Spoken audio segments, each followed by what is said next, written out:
Hello fellow collectors, and welcome to Gallic Gun Toys. Thank you very much for joining me in today's video, and today we are reviewing the Bwfc Bunpresto World Figure Colosseum Vegeta in his battle damaged armor. Just an absolutely stellar piece. I am so impressed with this. If you guys caught my Dragon Ball toy news video, I've done 2 of those. I think it was in the first one that I did.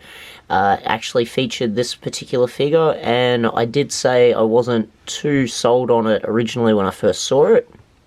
But then when I saw some side-on images, I was really taken with it. Now actually having it in hand and actually seeing it, it's honestly just a beautiful piece. It really, to me, just pops straight out of the anime. He looks completely authentic from the anime, which I really love when we do get some figures that just absolutely look like they've popped off the page of a manga or straight out of the cartoon. And this is no exception. That face is just really good. The head's really good. The proportion of everything is really just perfect. I was going to say before I shot this video that I was thinking maybe I'd give it a slightly lower score just because maybe they could have gone with a more interesting pose. But to me personally, I think this is great. I really do. I think this is just a real stellar piece. It really is. So let's go over some of the sculpt work and some of the paint work. So let's get a close look at that face so you guys can see it's just absolutely beautiful, the work they've done there. The eyes, the mouth, everything is just the right proportion and just looks fantastic. I'm really happy with that. And you can see the little bit of battle damage they've got going on there. That could have been a little bit tidier and look a bit cooler. That honestly looks a little bit rough for what they usually do. It does look like it's supposed to, but just to make it a little bit tidier, just, you know, that would have been a little bit better in my opinion. Now moving on to the back, pretty clean. I've got a little defect up on the top right there, but no big deal, just a bit of paint rub. I'm not too sure what's going on, why they've gone with this obviously darker paint. That looks really off. I do have to say that's my only real major gripe. That, like, you're not going to really see that because you're not going to be posing it from behind, but yeah, that is a little bit of a downside. And he's got his little bits of armor there, looking good. They all look pretty good. I like that some of them have a bit of damage out of them. See, that looks really good. That's some nice, tidy battle damage. Now, if they'd done that, done this to this shoulder, that would have looked a lot better in my opinion. And this looks really good. I really like how that's like damaged in half.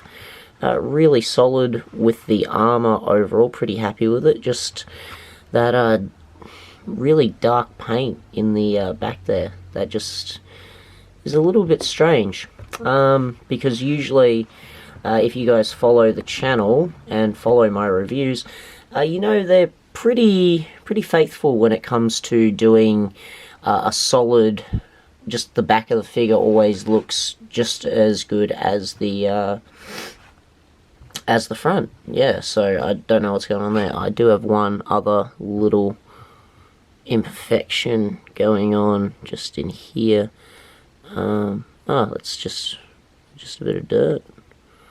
I don't know, I might be able to give that a clean later, we'll see, maybe take a bit of a razor blade to it.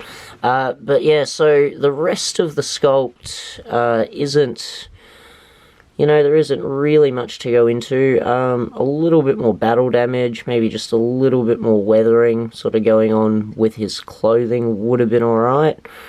Since there is so much damage to his armor, you would think there'd be a little bit more threads missing or something from his clothing. But other than that, pretty good. Gloves look pretty good. Boots look pretty good. Tail looks good. I don't have a problem with the fact that they've wrapped his tail around instead of having it outwards. I think that looks just as good either way. But the face sculpt, for me, really does it for this figure. I think I'm going to have to definitely give this guy a 9. It would be a perfect 10 for me if it wasn't for this little gripe I've got here with the battle damage shoulder being a little bit tidier. I just think that looks a little bit rough in some places. But other than that, and the really, really dark colouring they've gone with in the back there, I think it's pretty much perfect. So yeah, I'm going to give this guy a 9. And that's even with my Vegeta biased, solid 9. And if it wasn't for a couple minor things, it would be a perfect 10. But it is an absolute stellar piece, and can't recommend picking it up enough. And before we go, we'll just do a quick height comparison, guys. So he's standing at about 7.5 inches to the tip of his hair, which makes him just a little bit under 19 centimeters. So overall, a great Vegeta figure. Highly recommend picking it up. If you guys have picked it up or are planning to pick it up, let me know, or if you do have it already, let me know what you think of it. I'd love to hear from you down in the comments below. Alright, fellow collectors, if you enjoyed the video, don't forget to drop a like down below, and if you're not already a subscriber, hit that subscribe button. It all really helps the channel out. Don't forget you can follow us on Facebook at Gun Toys. Thank you as always for watching, and I will catch you in the next video. Bye for now.